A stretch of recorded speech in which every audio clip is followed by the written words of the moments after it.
ये 28 मार्च की रात थी और कोडी रोड्स रिंग में थे। तकरीबन 10 मिनट तक सिर्फ लोग कोडी रोड्स को चैंट ही करते रहे और फिर 10 मिनट के बाद कोडी रोड्स ने बात करना शुरू की, जिसमें कोडी रोड्स ने कहा कि कुछ ही दिन बाद उनका जॉन सीना के साथ मैच होने वाला है।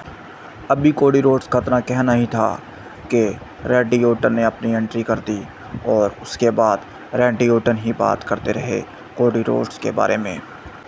रैंडी ऑर्टन कोडी रोड्स के बारे में कहते हैं कि मुझे अभी भी वो वक्त याद है जब तुम नए नए यहाँ पर आए थे और तुम्हारी कोई वैल्यू नहीं की जा रही थी और तुम्हें लग रहा था कि तुम्हें उस तरह से ट्रीट नहीं किया जा रहा जिस तरह से किया जाना चाहिए, तो तुमने WWE को लीव कर दिया, जिसके लिए बहुत ही हिम्मत की ज़रूरत थी और मैं इसके लिए तुम्हें वाकई में अप्रिशिएट करता हूँ।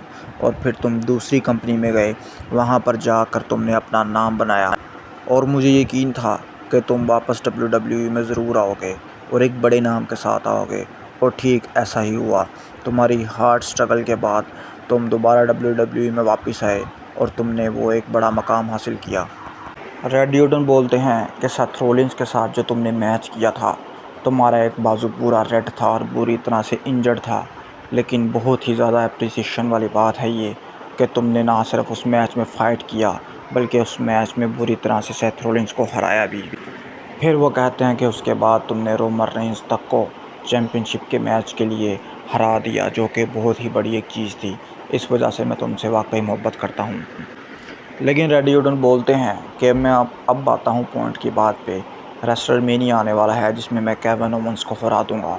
उसके बाद मेरी नज़र भी चैम्पियनशिप पे है और आई होप सो कि मैं तुम्हारे साथ ही मैच करूँगा।